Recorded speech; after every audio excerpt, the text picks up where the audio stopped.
హరి ఓం. పరమేశ్వర స్వరూపమైన సభకి నమస్కారం. అందుకని వాళ్ళకి గుర్తులోకి రాదు. అర్జునుడు మత్స్యయంత్రం కొట్టేసినా కూడా వాళ్ళు ఏమన్నారంటే బ్రాహ్మణుడు కొట్టేయడం ఏమిట్రా అన్నారు, కానీ వీరే వాడు అర్జునుడేమో అని మాత్రం అన్నారు. ఒక్క కృష్ణుడు పట్టుకున్నాడు. మీరు మహాభారతంలో శ్రీకృష్ణుడిలో విన్నారు, భగవంతుడికి తెలియని ఉంటాయా?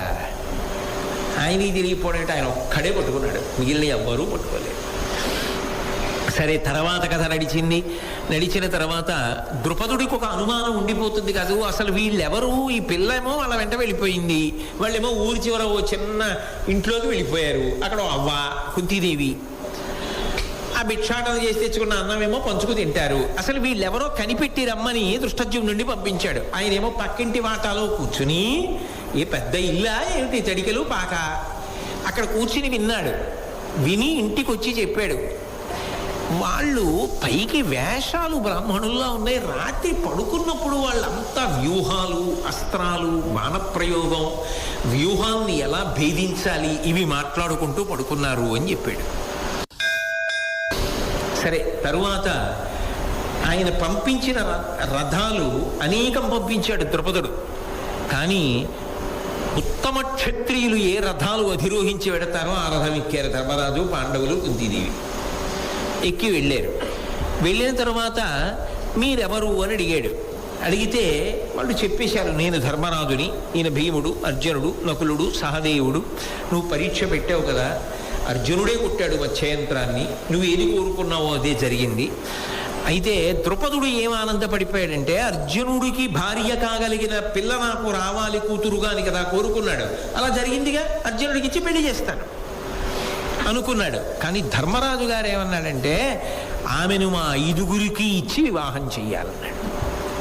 ఆయన ఆశ్చర్యపోయాడు. దేనికి ఆశ్చర్యపోయాడంటే, 5గురికి ఒక పిల్లనిచ్చి వివాహం చేయడానికి అసలు కల్పం ఉందా లోకంలో? అలా ఎలా ఇచ్చి పెళ్లి చేస్తాం? అడుగుతున్నవాడు ధర్మరాజు, అడుగుతున్నది పైకి అసలు ధర్మంలా కనపట్టాలా, ఇలా ఎలా పెళ్లి చేస్తాం? అందుకు తలపట్టు కూర్చున్నాడు ఆయన. కానీ తన మీద నమ్మకం అంటారే, తన మీద తనకు నమ్మకం, తన ధర్మం మీద తనకి నమ్మకం. ఆ పద్యం బహుశా ధర్మరాజు గారి తప్ప అన్యులు చెప్పలేరు ఇక భారతంలో, ఆయన ఒక్కడే చెప్పగలడు. ఆయన ఒక మాట అన్నాడు, నగియును బొంకునందు వచనంబు అధర్మువునందు చిత్తమున్ తగులదు నాకు ఎన్నడును ధర్ము అవశ్యము అట్లు కావునన్ వగవక మాకు ఏ ఊరకు వారిజలోచన కృష్ణనీతగున్ తగదను నీ విచారముల దక్కి వివాహమనర్పు మెప్పువన్. ద్రుపద మహారాజా, నీకు ఒక విషయం చెప్తున్నాను. నవ్వుకి కూడా, హాస్యానికి కూడా ఎన్నడూ నా మనసులో అధర్మము అనేటటువంటిది పుటమరించదు. నా వాక్కులో ఎప్పుడూ అధర్మము అనేటటువంటిది చోటు చేసుకోదు. అసలు నా మనసులో అధర్మము అనేటటువంటి దాని యందు ఆలోచన జరగదు. నాకు ఎప్పుడూ కావలసినది ధర్మమే, అవశ్యము. ధర్మము కన్నా ఇంకొకటి నాకు అక్కర్లేదు. నా నోటి వెంట వచ్చింది మా 5గురికి ఇచ్చి చేయమని, కాబట్టి ధర్మమయా. ఇక్కడ మీరు ఒకటి అర్థం చేసుకోవాలి, ఇది ధర్మము, ఇది అధర్మము అని చెప్పాలి అంటే ఏదో పాండిత్యంతో చెప్పచ్చు. ధర్మ సూక్ష్మమును చెప్పాలంటే మహావిద్వాంసుడైన వాడు తప్ప చెప్పలేడు. దానికి ఒక్కటే తార్కాణం, వ్యాస భగవానుడి కన్నా గొప్పవాడు లోకంలో ఉంటాడా? వేద విభాగమే చేసినవాడు ఆయన. ఇంకా ఆయనకి ధర్మం తెలియకుండా ఉంటుందా? ఆ వ్యాసుడు దగ్గరుండి చేయించిన వివాహం, ఇంకంతకన్నా ఏం కావాలి? ఈశ్వరుడు యొక్క అనుజ్ఞ మేరకు జరిగినటువంటి వివాహం. దాన్ని మిగిలిన వివాహాలతో కలిపి సమానంగా లెక్క కట్టి పోల్చి మీరు ఎలా తీర్మానాలు చేస్తారు? అదొక ప్రత్యేకమైన విషయం అంతే. కాబట్టి నువ్వు ఏ అనుమానం పెట్టుకోకుండా ఈ వారిజనేత్ర ద్రౌపదీదేవిని మా 5గురికి ఇచ్చి వివాహం చెయ్యి అన్నాడు. ధర్మరాజు గారి మీద ఉన్న నమ్మకంతో కాదు అని అనలేకపోయాడు, అవును అని సాహసం చేయలేకపోయాడు. అప్పుడు వచ్చాడు వ్యాసుడు. వచ్చి అనేక విషయాలు చెప్తూ ఒక అద్భుతమైన మాట అన్నాడంటే, ధర్మరాజు యొక్క శీల వైభవానికి పరాకాష్ట. వ్యాసుడంతటి వాడు ఇత పూర్వం ఒకసారి కితాబుని ఇచ్చాడు ఆ స్వయంవరానికి బయలుదేరుతున్నప్పుడు. మళ్ళీ ఇప్పుడు చెప్తున్నాడు, ధర్మతత్వజ్ఞుడి ధర్మతనూజుండు ధర్మ మార్గం వేల తప్ప పలుకు దేవతామూర్తి దేవి మాధవి ఏలతానిరుంగక అనృతంబు పలుకు వీరల పల్కులు వేల్పుల మతమును ఒక్కండకావున నుండు దక్కి ఈ ఏవురకు కూతునిచ్చి వివాహంబు కావింపు మరి దీనికల తెరుంగు వినగ ఇష్టమేని వినుమని ద్రుపదు చేయూది ఇంటిలోని కొనర నరిగితాను అతడు ఏకతమున నుండి వానికంతయును చెప్పతొడగే ధర్మవిధుడు. అసలు ధర్మతత్వజ్ఞుడైనటువంటి ధర్మరాజు గారి నోటి వెంట ఈ మాట వస్తుందా ధర్మం కాకపోతే? అదొక్కటి ప్రమాణం తీసుకో ద్రుపద మహారాజా.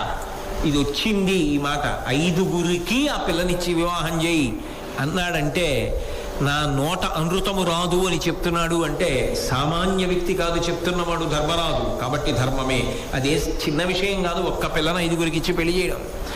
ఆయన అన్నాడు కాబట్టి ఇవ్వచ్చు అంటున్నాడంటే ఎంత ధర్మతత్వజ్ఞుడై ఉండాలి ధర్మరాజు, ఎంత ధర్మమూర్తి అయి ఉండాలి. అంటే వ్యాసుడు అంతటి వాడంతటి కితాబిస్తాడా? మనం ఇంకా ధర్మరాజు మీద వ్యాఖ్యానాలు చేయడానికి. కాబట్టి అంతటి మహానుభావుడయా మహాతల్లి కుంతీదేవి ఆవిడ నోటి వెంట మీ 5గురు పంచుకోండి అన్న మాట వస్తుందా? కుంతీదేవి విషయంలో దేవతలు ఆమెకు ఏ వరం ఇచ్చారో ద్రౌపదికి ఆమె వరములే మాటలుగా వీళ్ళ నోటి వెంట వచ్చాయని గుర్తుపట్టు. ఏమిటి దేవతల వరం? ఎందుకు ద్రౌపదీదేవిని 5గురు పెళ్లి చేసుకోవాలి? అలా పరమేశ్వరుడు ఎలా ఎందుకు ఏర్పాటు చేశాడన్న విషయాలు తెలుసుకోవాలనుకుంటున్నావా? వాళ్ళు ఎదురుగుండా అక్కర్లేదు, లోపలికి రా, నీకు చెప్తాన్ని చెయ్యి పట్టుకుని లోపలికి తీసుకెళ్ళి పంచేంద్రోపాఖ్యానము పతివ్రత కథ ఇవన్నీ చెప్పి అందువలన ఒక ప్రత్యేక కారణానికి ఈమె ఈ 5గురికి భార్య అవుతుందని చెప్పి 5గురికి ఇచ్చి వివాహం చేశారు. అలా పాండవులు ఏ బంధుబలం కోసం ఎదురు చూస్తున్నారో ఆ బంధుబలాన్ని పొందారు. ఇప్పుడు ఎంత ఓర్పు పడితే పొందారు, ఎంత కష్టపడితే పొందారు. ఇప్పుడు ద్రుపద మహారాజు మామగారు అయ్యాడు, దృష్టద్యుమ్నుడు బావమరిది అయ్యాడు, ద్రౌపదీదేవి భార్య అయింది. ఏ ద్రౌపదీదేవి కోసం దుర్యోధనుడు, కర్ణుడు, శకుని, శల్యుడు ఇంతమంది ప్రయత్నించారో వీళ్ళెవ్వరూ దక్కించుకోలేకపోయారు. ఆమె పాండవులకే ఇల్లాలైంది. ఆవిడ వలన కదా కథంతా నడవాలి. అసలు ఆ అభ్యున్నతి కానీ ఆ కురుక్షేత్రం కానీ దానికి అంతటికీ మూల కారణం ఆవిడే అవ్వాలి, ఆవిడ ద్వారా జరగాలి. మహాతల్లి అయోనిజగా వచ్చింది ద్రౌపదీదేవి అంటే ఆవిడ పేరెత్తితే పాపాలు పోతాయి. అంతటి మహాపతివ్రత ఆమె సామాన్యకాంత కాదు. అటువంటి తల్లి అజ్ఞసేని, అటువంటి ద్రౌపదీదేవి భార్య అయిన కారణం చేత మళ్ళీ పాండవులకు ఐశ్వర్యం ఎత్తుకుంది. అంతఃపురంలో ఉన్నారు, సంతోషంగా కాలం గడుస్తోంది, ఎంతో ఆనందంగా ఉన్నారు. ఈలోగా దుర్యోధనుడికి కబురందింది, వీళ్ళందరూ సంతోషంగా ఉన్నారట, ద్రుపద మహారాజు గారికి అల్లుళ్ళయ్యారట, మత్స్యయంత్రం కొట్టినవాడు అర్జునుడేట, మనం గుర్తుపట్టలేకపోయాంట, శ్రీకృష్ణ భగవానుడు బలరాముడు కూడా వాళ్ళ పక్కన చేరారట. ఇప్పుడు పాండవులు ఎనలేని బలాన్ని సమీకరించుకున్నారు. ఈయనేమనుకున్నాడు? అసలు వాళ్ళని తుదముట్టించాలనుకున్నాడు. వాళ్ళేమయ్యారు? గోడ కొట్టిన బంతిల రెట్టింపు బలంతో వచ్చి చేరేది. కాబట్టి ఇప్పుడు ఎలాగైనా తుదముట్టించాలి వాళ్ళని. ఆగ్రహంతో ఆదేశంతో ఊగిపోతున్నాడు. పోనీ ఏదో తను ప్రణాళిక యందు విఫలమవడం కాదు, ఎవడు ఈ ప్రణాళిక అమలు చెయ్యాలో ఆ పురోచనుడు ఒకడే చచ్చిపోయాడు. వీళ్ళ 6గురు చక్కగా ఉన్నారు. అది మరీ పెద్ద దెబ్బ.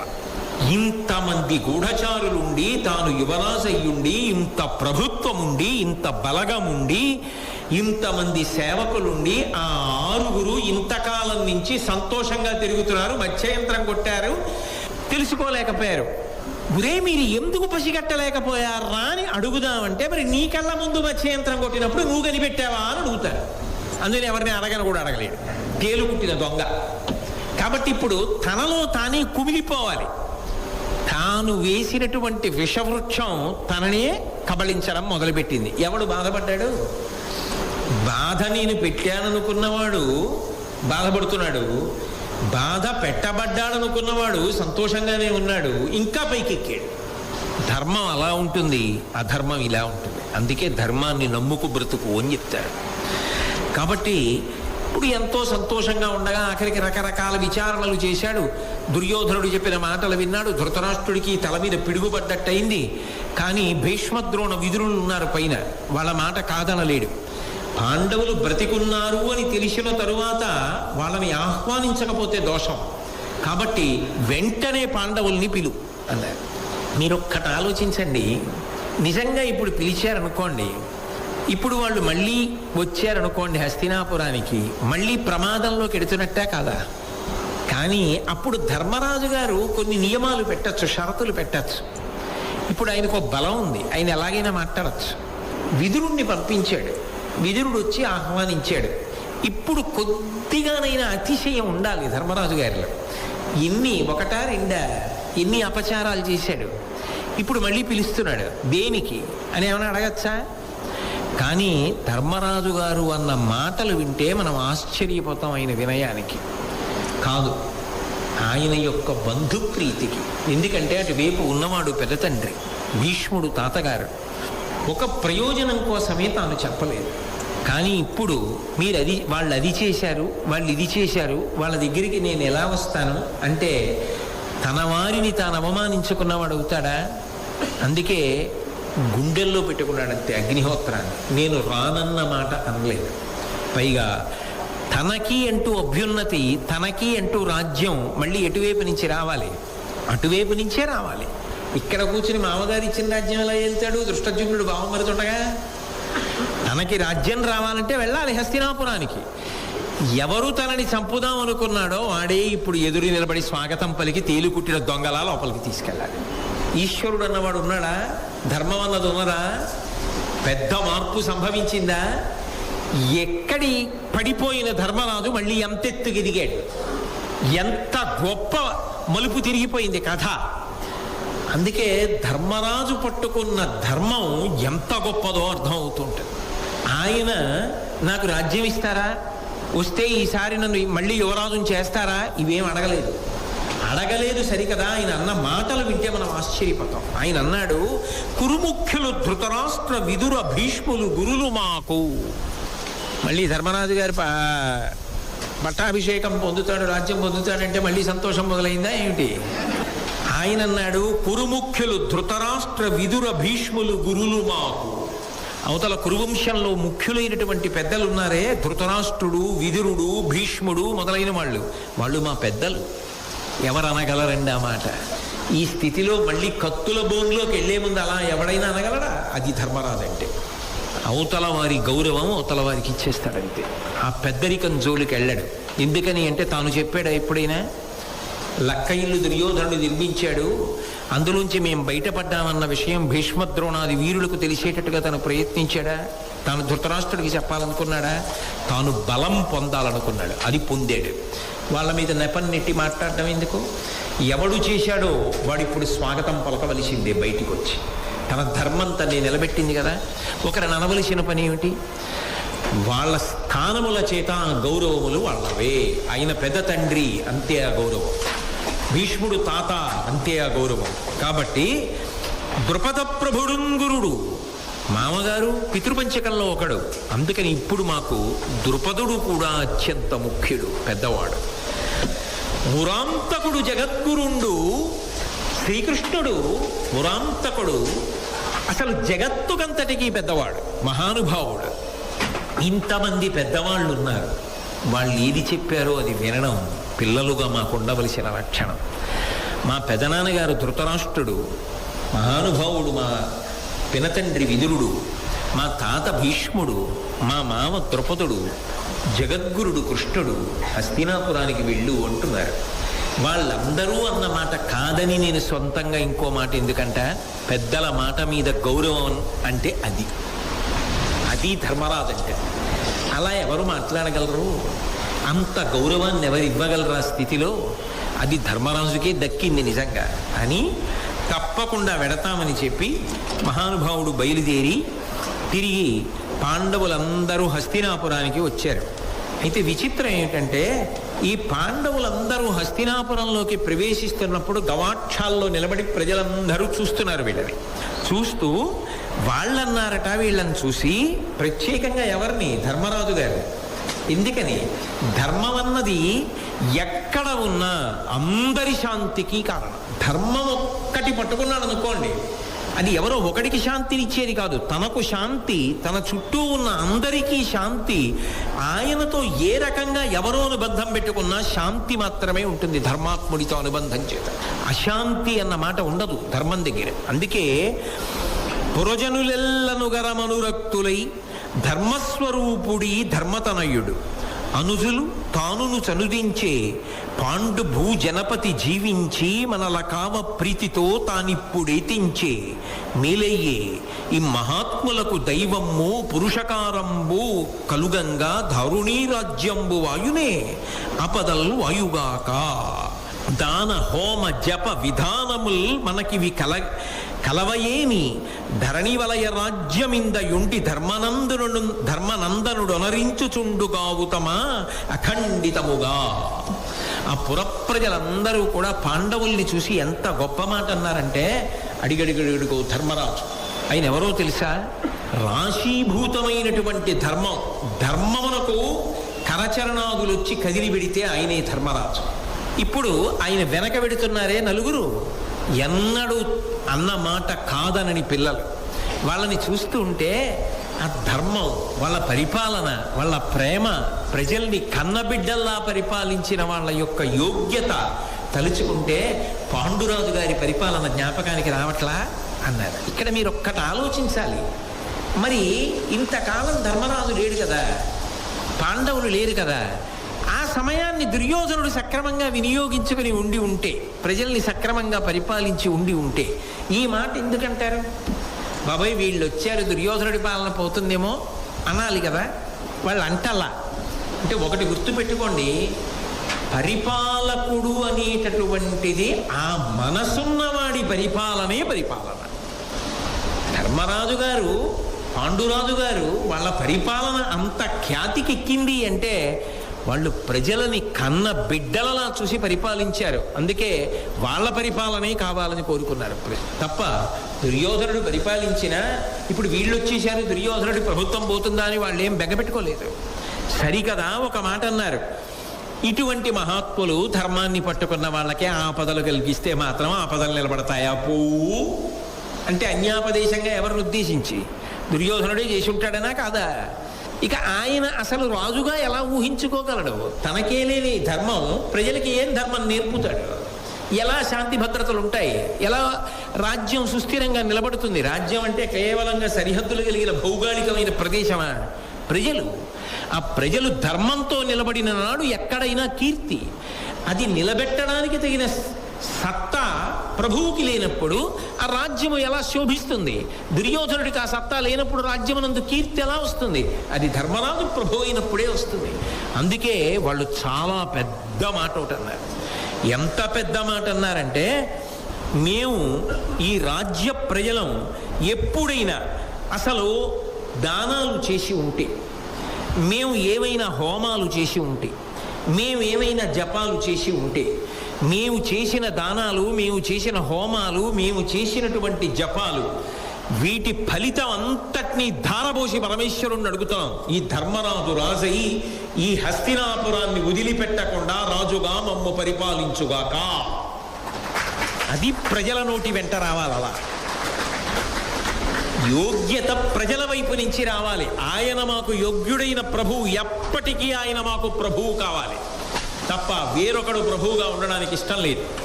మాకు ప్రభు అంటే ధర్మరాజే అన్న మాట వినపడాలి మళ్ళీ. కాబట్టి వాళ్ళందరూ అలా సంతోషంగా, ప్రజలందరూ కూడా మాకు ధర్మరాజు రాజు కావాలి, ధర్మరాజు రాజు కావాలని ఎంతో ఆనందపడిపోతున్నారు. 5 సంవత్సరములు హస్తినాపురంలోనే ఉన్నాడు ధర్మరాజు గారు. ఆయన వెంట తమ్ముళ్ళు, ద్రౌపదీదేవి అందరూ అక్కడే ఉన్నారు. అయితే ఇక్కడ మీరు ఒక్క విషయాన్ని బాగా గుర్తుపెట్టుకోవాలి. మొదటిసారి కదా ద్రౌపదీదేవి వచ్చింది హస్తినాపురానికి. 2 అసూయపడ్డారు. ఒకటి, కౌరవులందరూ ధర్మరాజుని చూసి అసూయపడ్డారు. ఏం చేసినా ఆపద రాలేదురా, ఇంకా బలం పొందొచ్చాడు అని. కౌరవ పత్నులున్నారే వాళ్ళందరూ ఏదైనా ద్రౌపది అందమే, మన అందం ఎందుకు పనికొస్తుందని అసూయపడ్డారు. పూర్వం మగాళ్ళ వరకే పరిమితం, ఇప్పుడు ఇక్కడికి కూడా వచ్చింది. విస్తరించింది అసూయ అంటే వాళ్ళు పొందిన భార్య కూడా అంత గొప్ప. అది పాండవుల అదృష్టం. ఎందుకని? వాళ్ళ ధర్మం. ఆ ధర్మం వాళ్ళని అటువైపుకి తీసుకెళ్ళగలిగేది. సరే, 5 సంవత్సరాలు పూర్తయిన తర్వాత ఒక రోజున ధృతరాష్ట్రుడు ధర్మరాజు గారిని దగ్గరికి పిలిచాడు. పిలిచి, నాయనా, నీకు మళ్ళీ పట్టాభిషేకం చేస్తున్నాను. అయితే ఈసారి పాండురాజు గారి రాజ్యాన్ని విభాగం చేసేస్తున్నాను. ఇక్కడ హస్తినాపురాన్ని రాజధానిగా పరిపాలన జరుగుతోంది. దుర్యోధనుడు ఉన్నాడు.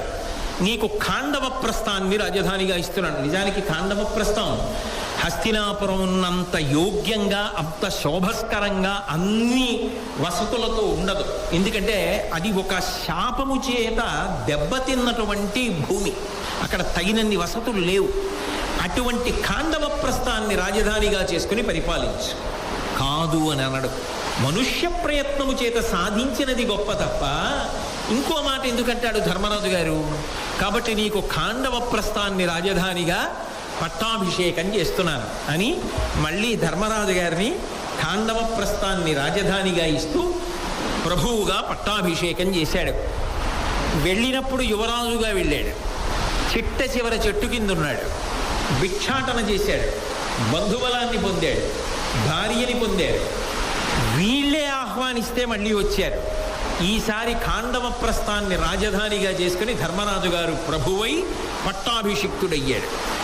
మళ్ళీ చక్రంలో ఎంత పైకెక్కాలో అంత పైకి ఎక్కాడు. కానీ కుట్రలు కుతంత్రాలు అనేటటువంటివి ఆగుతాయా అంత మాత్రం చేత? ఆ ఎక్కిన ధర్మరాజు గారు ధర్మంతో ఇంకా ఇంకా ఎంత ఎదుగుతాడో, ఎదిగిన వాడు ఎక్కడ ఇబ్బందిలోకి వెడతాడో, అది చాలా ఆశ్చర్యకరమైనటువంటి విషయాలు. యక్షుడు ధర్మరాజు గారిని ప్రశ్నలు వేస్తూ వేరొక గంభీరమైనటువంటి ప్రశ్న వేశాడు. ధర్మాలన్నిటిలోకి గొప్ప ధర్మం ఇది. అది సాధారణంగా అనేక చోట్ల ప్రస్తావనకు వస్తుంది భారతంలో. అహింస పరమో ధర్మ. అన్ని ధర్మాలలోకి గొప్ప ధర్మం ఏది అంటే అహింస. అయితే మరి మిగిలినవి కూడా ఉన్నాయి కదా ధర్మాలు. అనేక ధర్మములు ఉన్నాయి లోకంలో. అనేక ధర్మములు ఉన్నప్పుడు ఒక్క అహింసే ఎందుకు గొప్పదైంది? ఈ ప్రశ్న ఇంతకు ముందు నహుషుడు కూడా అడిగాడు. లోకంలో దానము ఒక ధర్మం, ఆర్తులను ఆదుకొనుట ఒక ధర్మం, పరోపకారము ఒక ధర్మం, సత్యభాషణము ఒక ధర్మం, శౌచమును నిర్వర్తించుట ఒక ధర్మం, పెద్దలను గౌరవించుట ఒక ధర్మం, సమాజహితము ఒక ధర్మం. వీటన్నిటిలో కూడా మిగిలిన వాటిలో ఎక్కడైనా చిన్న చిన్న దోషాలు వచ్చినా అహింసావ్రతాన్ని త్రికరణ శుద్ధిగా పాటించిన వాడెవరో అటువంటి వ్యక్తి స్వర్గలోకవాసాన్ని పొందుతున్నాడు కదా. అటువంటప్పుడు అహింస అనేటటువంటిది అంత గొప్పతనాన్ని ఎందుకు పొందింది అని ధర్మరాజు గారిని నహుషుడు అడిగినప్పుడు ధర్మరాజు అక్కడ ఒక మాట చెప్పాడు. ఆయన అన్నాడు, అహింసావ్రతమునందు మిగిలినటువంటి ధర్మములు పాటించకపోయినప్పటికీ కూడా, అంటే పాటించకపోయినప్పటికీ అంటే పాటిస్తున్నప్పుడు చిన్న చిన్న వైక్లభ్యములు ఏర్పడినప్పటికీ కూడా కాపాడగలిగిన శక్తి ఉంది. అది ఒక్క అహింసా ధర్మమే అలా చేయగలదు. అందుకే అహింసా ధర్మాన్ని బాగా పట్టుకున్నటువంటి వాడు స్వర్గలోకమును పొందుతాడు. అంతవరకు బాగుంది. అక్కడ కొంత వివరణ చేశాడు ధర్మరాజు గారు. ఇక్కడ కూడా ధర్మాలన్నింటిలో గొప్ప ధర్మం ఏది అంటే అహింస అన్నాడు. ఎందుకు గొప్ప ధర్మం అహింస? ఏదో ఒక కారణం ఉండాలి కదా. ఏ కారణం లేకుండా అహింస పరమో ధర్మ అని ఎలా అంటారు? దాని వెనక ఏదో కారణం ఉండాలి. మీరు బాగా ఆలోచించండి. అహింస, సత్యము, ఈ రెండిటి గురించి మారి మారి మారి మారి ప్రశ్నలు పడుతుంటాయి యక్ష ప్రశ్నల్లో. కారణం ఏమిటంటే ఈ అహింస, సత్యము ఈ రెండిటిని పాటించడం వెనక ముందు సమస్త భూతములను ప్రేమించుట అన్నది మనసుకి అలవాటైతే తప్ప ఈ రెండిటిని పాటించడం సాధ్యం కాదు. అహింసావ్రతాన్ని పాటించాలనుకోండి, నేను ఏ భూతము జోలికి వెళ్ళను అని కాళ్ళు చేతులు కట్టుకు కూర్చోవడం కాదు. ఎప్పుడు వెళ్ళడు ఏ భూతము జోలికి? ఎప్పుడు ఎవరిని హింసించేటటువంటి స్వభావమును పొందకుండా ఉండగలుగుతాడు అంటే శత్రుమిత్ర పరిజ్ఞానం అన్నది పెట్టుకోకుండా అన్ని ప్రాణులను ప్రేమించాలి. అన్ని ప్రాణులను ప్రేమించడం ఎలా సాధ్యం అవుతుంది? దానికి ఏదో కారణం ఉండాలి కదా. ఏ కారణం లేకుండా ఎలా ప్రేమిస్తారు? అంటే ఈ సమస్త ప్రాణులు ఈశ్వరుని చేత నిర్మింపబడ్డాయి.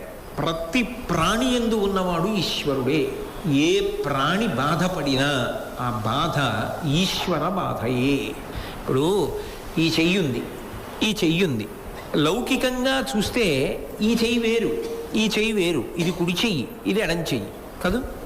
కానీ ఈ కుడి చెయ్యి ఎప్పుడైనా అసలు అలా కొట్టకూడదు ఎవరిని. అందులో చెప్తున్నది అహింస గురించి. ఏదో మా అబ్బాయిని ఒరే సరిగ్గా చదువుకో అని ఓ చిన్న దెబ్బ వేసిందనుకోండి, ఏదో పనిని సాధించడానికి వేశాను అని తృప్తి పడచ్చు. కానీ ఎప్పుడైనా ఈ చెయ్యి ఈ చేతిని కొడుతుందా? ఈ చెయ్యి ఈ చేతిని కొడుతుందా? ఈ చెయ్యి ఎవరినైనా ఏమైనా అందేమో, ఈ చెయ్యి ఎవరినైనా ఏమైనా అందేమో. మా పిల్లల్ని చిన్నతనంలో వాళ్ళు సరిగ్గా చదువుకోకపోతే, అది కూడా కించిత్ కొద్దిగా. కానీ ఇది దీన్ని కానీ ఇది దీన్ని కానీ కొట్టదు. ఇలా కూడా అందవు. కారణం లేకుండా ఇది ఇది దెబ్బలాడుకున్నా ఎప్పుడన్నా ఎవరికన్నా ఉండదు. అలాగా ఎందుకు ఉండదు అంటే ఈ రెండు నాకు చెందినవి అన్న భావన వీటి ఎందు ఉన్నది. ఈ రెండు నాకు చెందినవి కాబట్టి ఈ రెండు నన్ను రక్షించడానికే కానీ ఈ రెండు దెబ్బలాడుకోవడానికి కాదు.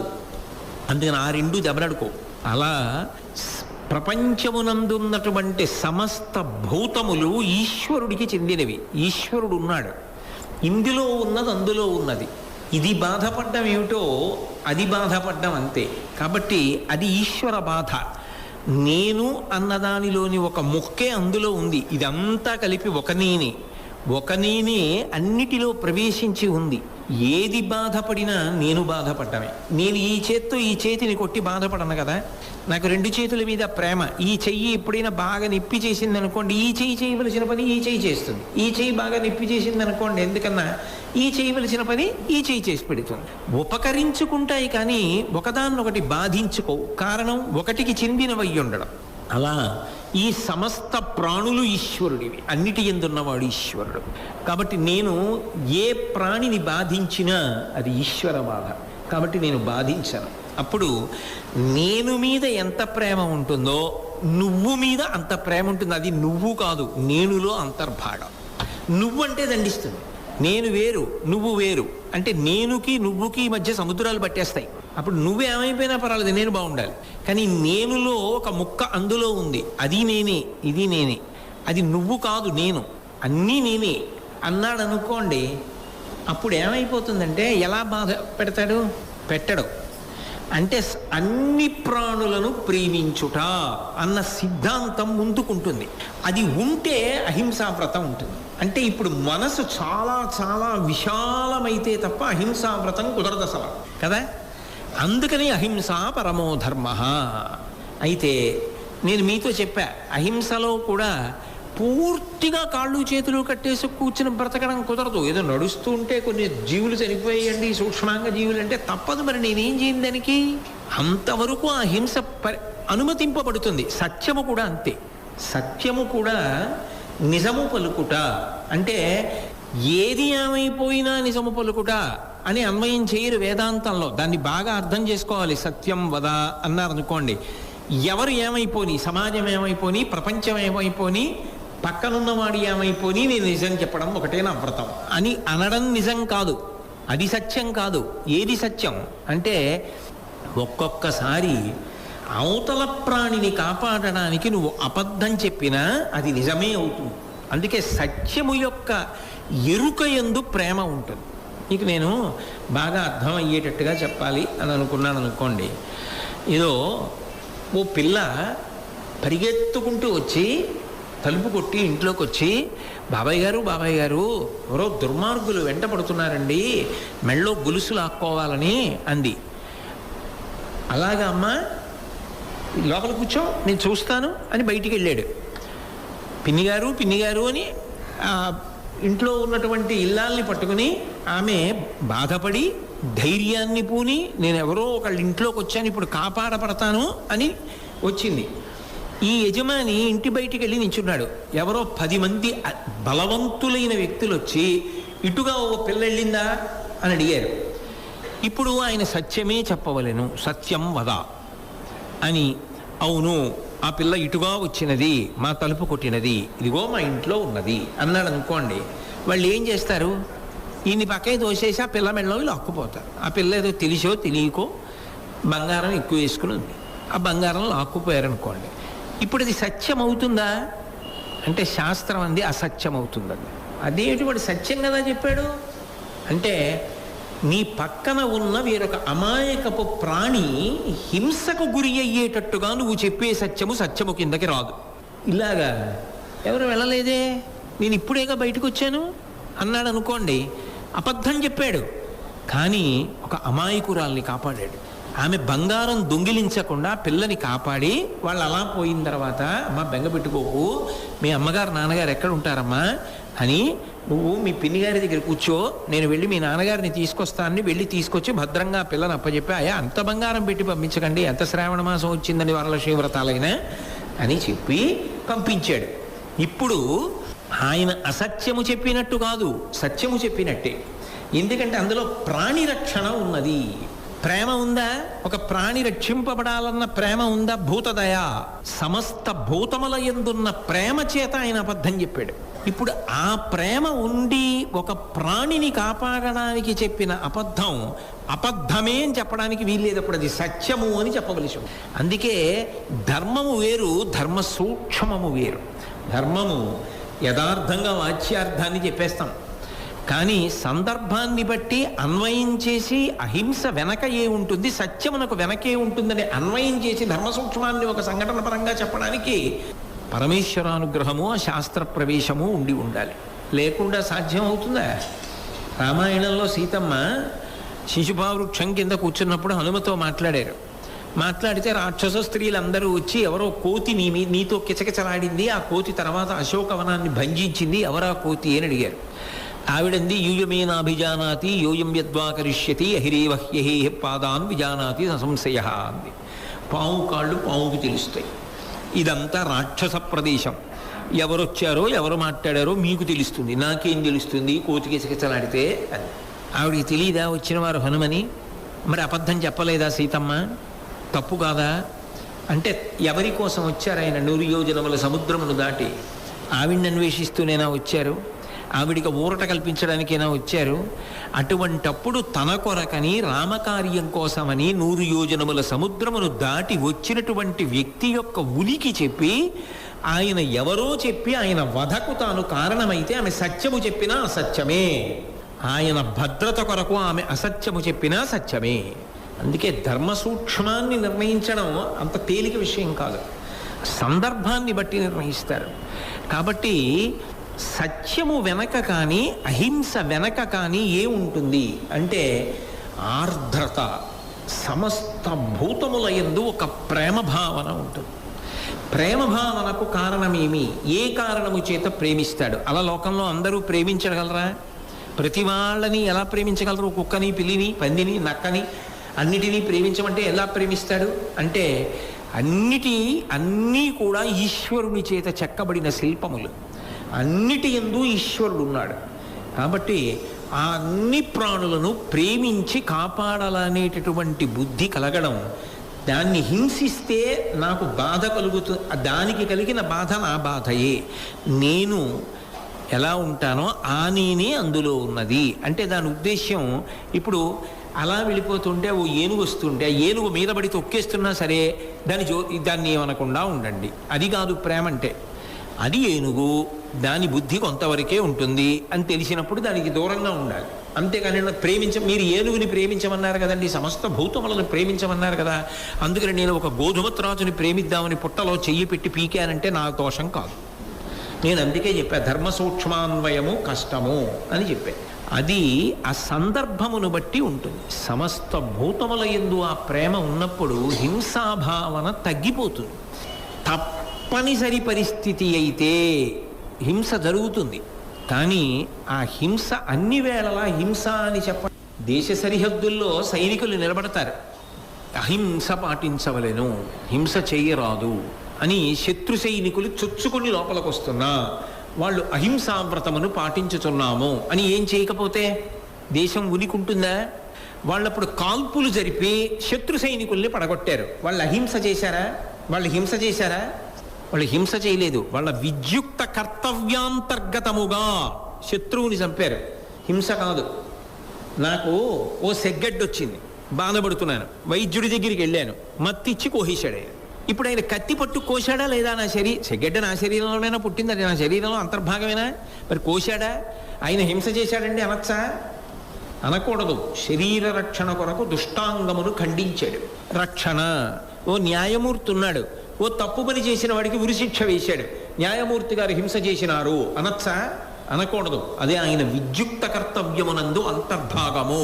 అది హింస కాదు, అహింస. ఇప్పుడు పైకి హింసలా కనపడేవి అన్నీ పట్టుకెళ్ళి అన్వయం చేసి హింస అనకూడదు. సందర్భాన్ని బట్టి అన్వయము మారుతూ ఉంటుంది. అది సూక్ష్మ బుద్ధితో పరిశీలనం చేసి చెప్పవలసి ఉంటుంది. అందుకే సాధారణంగా మాట్లాడవలసి వచ్చినప్పుడు అహింస ఎందు కానీ సత్యమునందు కానీ ఎప్పుడూ కూడా ఉండే సిద్ధాంతం ఏది అంటే విశాల హృదయము, సమస్త భూతముల యందు ప్రేమ. ఆ ప్రేమ భావన చేత ఎవరి జోలికి వెళ్ళడం. ఆ ప్రేమ భావనకు కారణము సమస్తము ఈశ్వర నిర్మితము, అన్నీ ఆ భగవంతుని యొక్క బిడ్డలే. మాతాచ పార్వతీదేవి, పితాదేవో మహేశ్వర, బాంధవా శివభక్తాశ్చ స్వదేశో భువనత్రయం. నేను ఎలా పార్వతీ పరమేశ్వరుల బిడ్డణ్ణి అని భావన చేసుకుంటానో అలా అన్ని ప్రాణులు ఆ పార్వతీ పరమేశ్వరుల యొక్క సంతానమే. సమస్త భూతములు వాళ్ళ సంతానమే అయినప్పుడు అన్నిటి యందు అక్క చెల్లెళ్ల భావన, అన్నదమ్ముల భావన పొందుతాడు. అది ఈ జాతి యొక్క గొప్పతనం. అందుకనే ఆ రెండిటిని అన్వయం చేసేటప్పుడు సూక్ష్మ బుద్ధితో చేయవలసి ఉంటుంది. రెండు, సాధారణంగా రెండిటిని పాటించేటప్పుడు భూతముల యందు ప్రేమ అనేటటువంటిది ఉంటే తప్ప అసలు ఆ రెండు వ్రతములను సాధించడం సాధ్యమయ్యే విషయం కాదు. హృదయమునందు ఆర్ద్రత ఉన్నవాడికే ఇది సాధ్యమయ్యే విషయం సుమా. ఆర్ద్రత ఉన్నా ఒక్కొక్కసారి హింస తప్పదు. సైనికుడు, న్యాయమూర్తి, వైద్యుడు అవి హింస కానే కావు, అహింస కిందకే వస్తాయి సూక్ష్మ బుద్ధితో పరిశీలించినప్పుడు. దీన్ని జాగ్రత్తగా అర్థం చేసుకోవలసి ఉంటుంది. అందుకే ధర్మములలో కల్లా గొప్ప ధర్మం ఏది అని అడిగితే అహింస. అహింస పరమో ధర్మ. నహుషుడి దగ్గర కొంత చెప్పాడు ధర్మరాజు గారు, యక్షుడి దగ్గర మళ్ళీ అహింస గొప్పది అని చెప్తున్నాడు.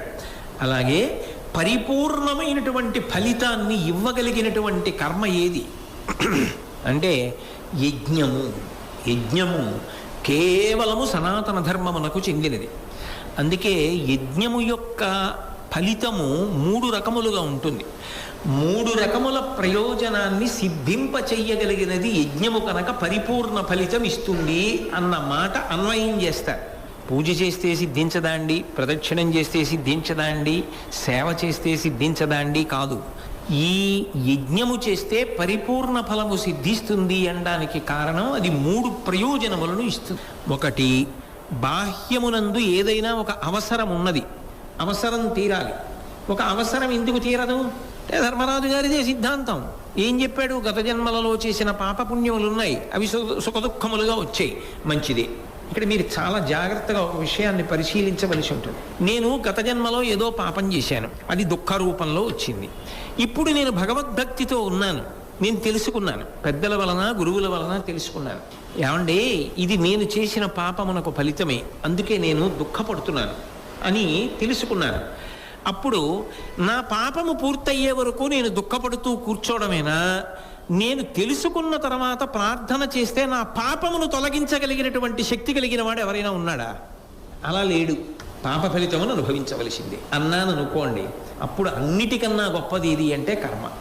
ఏ పని చేశారో ఆ పనే గొప్పది, పని కన్నా గొప్పది ఎవరూ లేరు. కానీ కర్మ కన్నా గొప్పది ఇది అంటే ఈశ్వరుడు. ఆయన సంతృప్తి చెందాడనుకోండి, వీడి యందు మార్పు వచ్చింది. వీడిప్పుడు భగవంతుణ్ణి త్రికరణ శుద్ధిగా నమ్మాడు. ఇప్పుడు వీడు ఇతర విషయముల జోలికి వెళ్ళటం లేదు. వీడి పాపబుద్ధితో ప్రవర్తించి ఎవరిని బాధ పెట్టట్లేదు. కాబట్టి వీడు ఇంత బాధపడవలసిన అవసరం లేదు.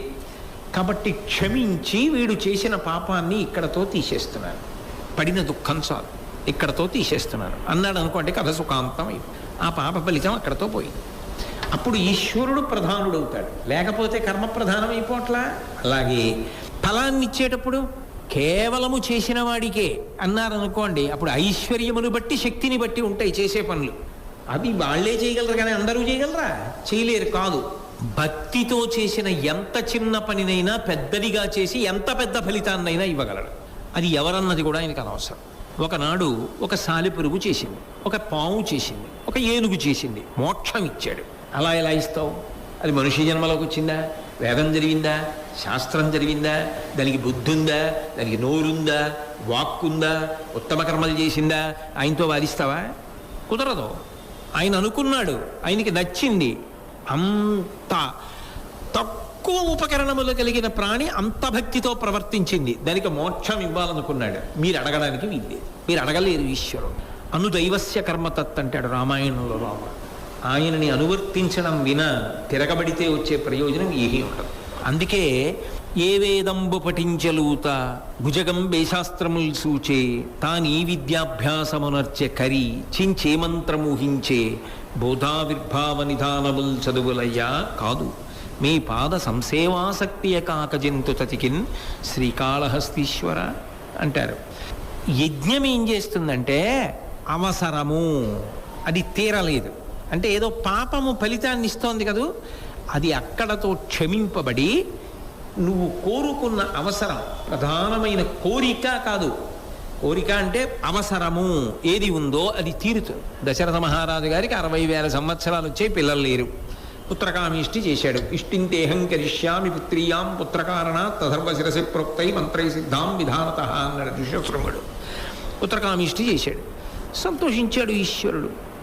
రామలక్ష్మణ భరత శత్రుఘ్నుల్ని పిల్లలుగా ఇచ్చాడు. తానే వచ్చాడు నిజానికి రామలక్ష్మణ భరత శత్రుఘ్నులుగా. అలా ఎందరో తమ తమ కామ్యములను, అవసరములను తీర్చుకున్న వారు ఉన్నారు యజ్ఞము ద్వారా. బాహ్యమునందు ఏ అవసరము తీరక బాధపడుతున్నాడో ఆ అవసరము తీరడానికి యజ్ఞము కారణమైంది. 1. 2, చిత్తశుద్ధికి యజ్ఞము కారణము. తన ఒక్కడి కొరకే కాదు, సమస్త ప్రాణుల హితము కొరకు చెయ్యాలన్నా కూడా యజ్ఞమే. లోక కళ్యాణార్థం అందరూ బాగుండాలి, అందరూ సంతోషంగా ఉండాలంటే ఏమిటి ఉండాలి? అన్నం ఉండాలి ముందు. ఆకలి వేసినప్పుడు అన్నం, దాహం వేసినప్పుడు నీళ్లు, ఈ 2 దొరికితే మిగిలిన వాటి విషయం తర్వాత. ముందు ఈ 2 ఉండాలి కదా. ఈ 2 కావాలంటే ఏ ఉండాలి? వర్షం ఉండాలి. అంటే ఇప్పుడు సమస్త జనుల యొక్క హితము కొరకని ఒక యజ్ఞమును చేస్తే అప్పుడు లోక కళ్యాణము కొరకు ఏమి సంభవిస్తోంది? వర్షము పడుతోంది. అంటే లోక కళ్యాణమునకు తన ఒక్కడి కోరిక కాదు, తన అవసరం కాదు, సమస్త లోక కళ్యాణమునకు కారణమైనటువంటి వర్షము పడడానికి, లోక కళ్యాణము జరగడానికి కారణము యజ్ఞము. ఎన్నో చోట్ల అది నిరూపింపబడిందే కదా వాంగ్మయంలో. కాబట్టి యజ్ఞమును చేస్తారు. 3, ఈ భూమికి సంబంధించినటువంటి కోరిక కాదు. ఇక్కడ ఏదో నాకు కొడుకు పుట్టాలనో, కూతురు పుట్టాలనో, లేకపోతే రాజ్యం కావాలనో, ఇంకోటనో చేయలేదు. లోక కళ్యాణము కొరకని కాదు. మరి దేనికోసం చేశావు అంటే శరీర పతనానంతరము స్వర్గలోకవాసము కొరకు 100 యజ్ఞములు చేశాడు. శతక్రతువులు చేసిన వాడు ఇంద్రుడవుతున్నాడు.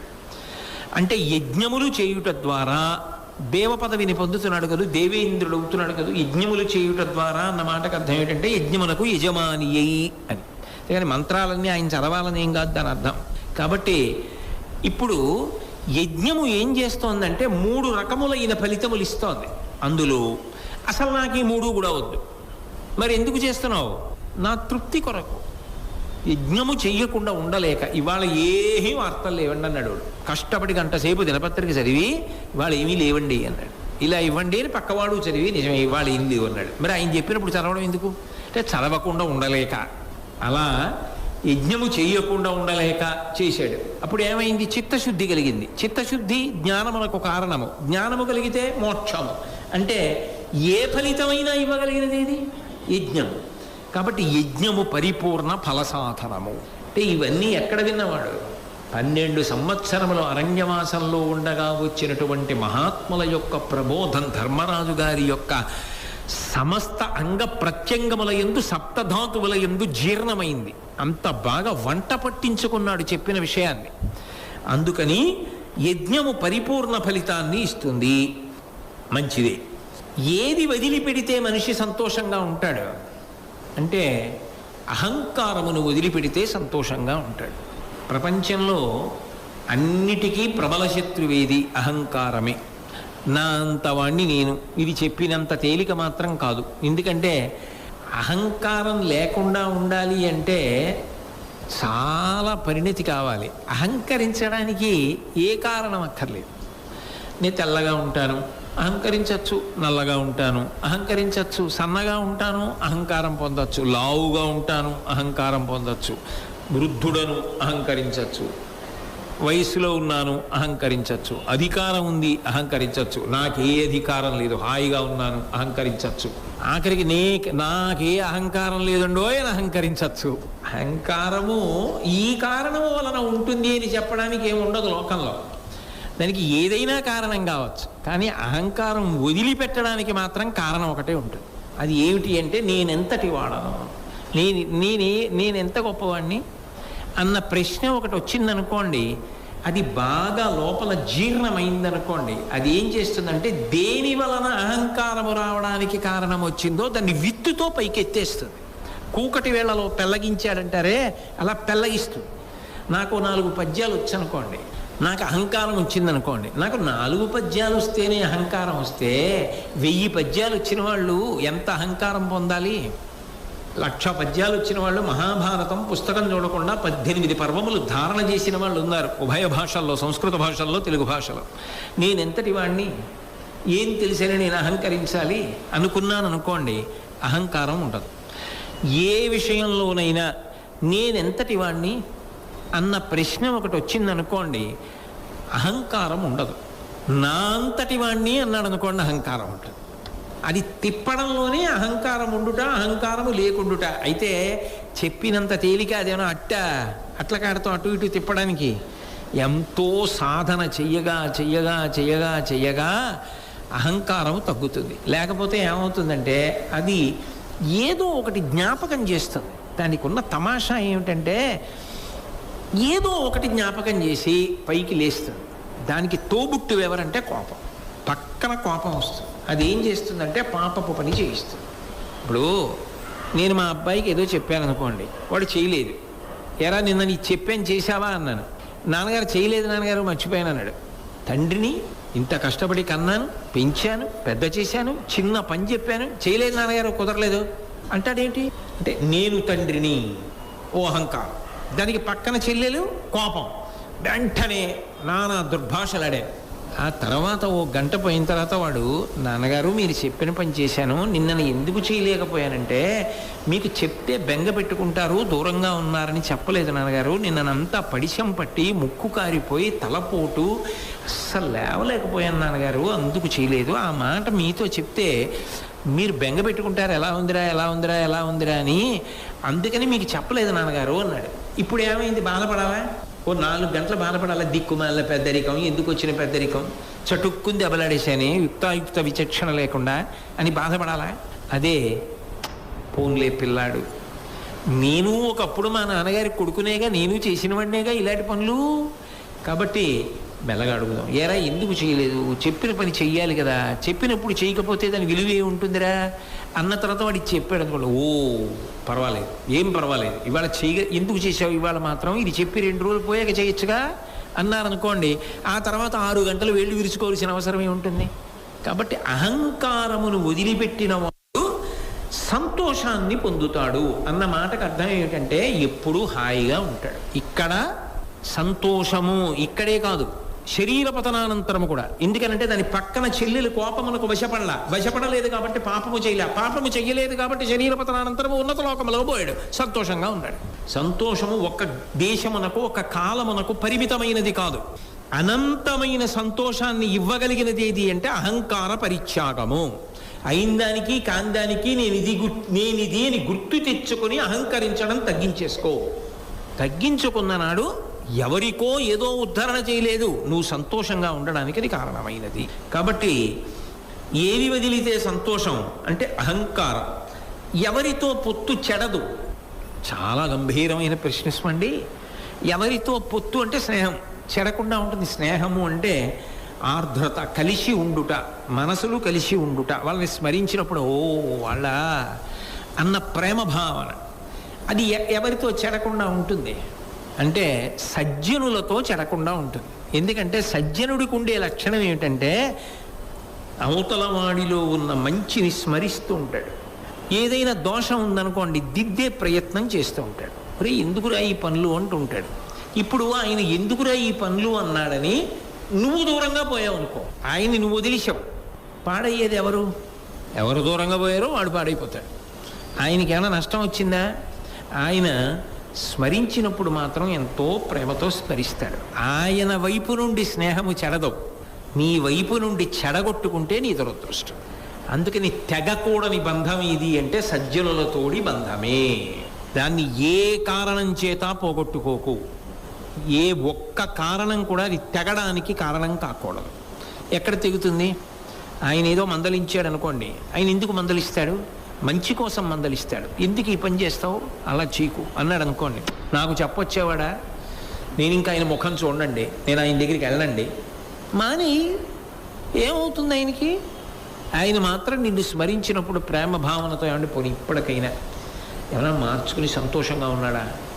ఏ కారణానికైనా ఆయన సంతోషంగా ఉంటే అదే 10,000 అంటాడు. అంతే తప్ప ఆయన చెప్పినట్టు నువ్వు వినలేదని ఆయన బాధపడ్డా. ఎందుకంటే ఆయనది కర్తవ్యతానిష్ట, చెప్పడం ధర్మం కాబట్టి చెప్తాడు. కాబట్టి చెడని బంధం ఎవరితో అంటే సజ్జనులతో. చెడగొట్టుకోకూడనిది, ఆయన వైపు చెడనిది, మనం చెరుపుకున్న తర్వాత వెళ్ళినా ఆదరింపబడేది, కానీ నువ్వు అలా చేసుకోకూడనిది. కాబట్టి సజ్జనులతో. ఇక లోకంలో ప్రజలను ఆదుకుని సాయం చేసే తాపత్రయం ఉన్నవాళ్ళు ఎవరుంటారు? సజ్జనులే. సజ్జనుడు కాకపోతే తనకి బాధ అయితే చూసుకుంటాడు, కానీ ఊళ్ళో బాధ తనకెందుకు అంటే అంతా తన వాళ్ళే. దేనికి ఆ ప్రేమ? ఇందాక మీకు చెప్పాక, అహింసకి వెనకాతల ప్రేమతత్వం ఏది ఉంటుందో ఆ ప్రేమతత్వం.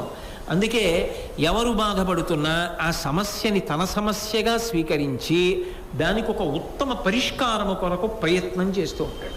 అందరూ సంతోషంగా ఉండాలని తాపత్రయపడుతూ ఉంటాడు. అది సజ్జన లక్షణము. కాబట్టి లోకహితము ఎవరు చేస్తూ ఉంటారు? సజ్జనులు చేస్తూ ఉంటారు. సర్వం శ్రీ ఉమామహేశ్వర పరబ్రహ్మార్పణమస్తు.